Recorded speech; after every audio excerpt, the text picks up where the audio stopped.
as I continue my adventure through the city. My South Street Seaport. I usually like walking around this area.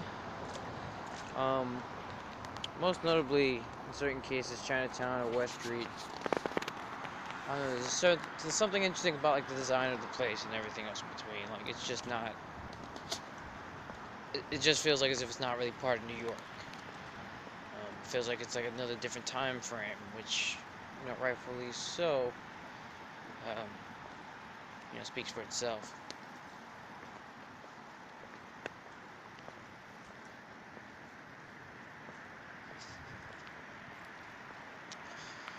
This is one of those things where I guess as an illustrator, um, I like to take the time to walk around in different areas.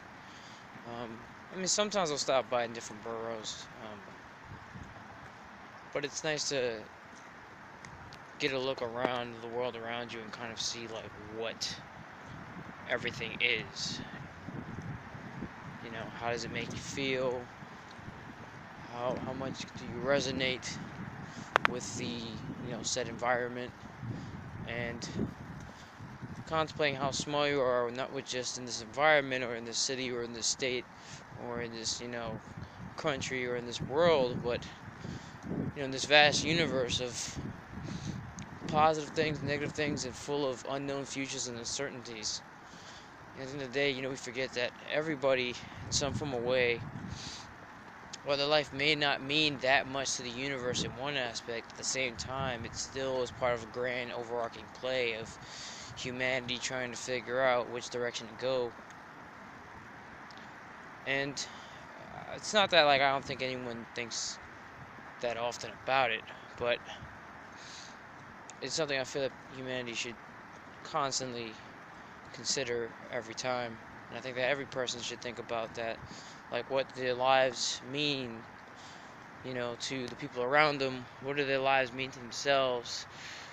How do they get to that true potential of who they are as people and all the social circles around them? I mean, you go to your jobs, you go to your classes, you see your colleagues, boyfriends, girlfriends, family members, and we always take these things for granted because we all do it no matter what. I mean, human beings, we live in contradictions, and we always seem to want to do one thing and kind of fall back on another thing. But that's, in some cases, the ironic beauty of it is to see how much the human being is willing to strive. How much is the individual willing to strive to kind of change that, I guess, era in their whole vibrant being. I mean, I know it's like some kind of meta psychobabble bullcrap, but it's just I don't often usually record these thoughts as I'm walking around, the city.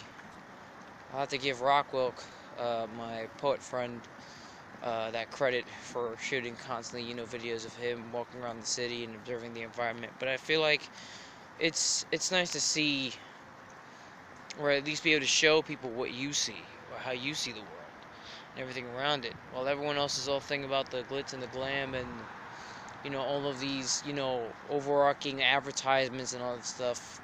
There are people who at other times think about the sentimental things or the things that kind of make them reflect on how vital their lives are to the people around them, and how vital the people around them mean to them, I guess. I don't know. It's just, I think, given the year of 2016 and all the things that have happened in this year, it's just something to walk around, breathe, and remember how far you've come, how much you've accomplished, how much you have yet to accomplish. And even if things don't look that great right now, eventually, if you keep working towards what you're working towards, regardless of the struggle, regardless of whatever opposition, that you can make a lot of progress, no matter how small it is. I mean, this goes for anyone. It's not supposed to be some kind of motivational video more than just a reflective video, but I feel, everybody has that potential to become much more than what they think they are, but beyond just the monetary means, you know. It's just a matter of, I guess, time, day, and age, and, a series of events that kind of push you to start thinking, well, whether or not did I, have I, will I, make it this far? Will I, provide for my family in some form of way? Will I be able to provide for the people I care about the most? All these things are things to think about. So, I don't know, it's just one of those moments at the moment in my life right now. The age of 22 and to the 16 is just a slow burn. In this month of December 18th, at like 1:30 something or something like that in the morning. I don't know. We're just trying to figure out like where our destination is and where we're headed. So hopefully we all find that in a positive light. Maybe humanity can go in a much more brighter direction than than what the media tends to advertise. Either way, yeah, that's me. Ant Andujar signing off. Good morning, good night.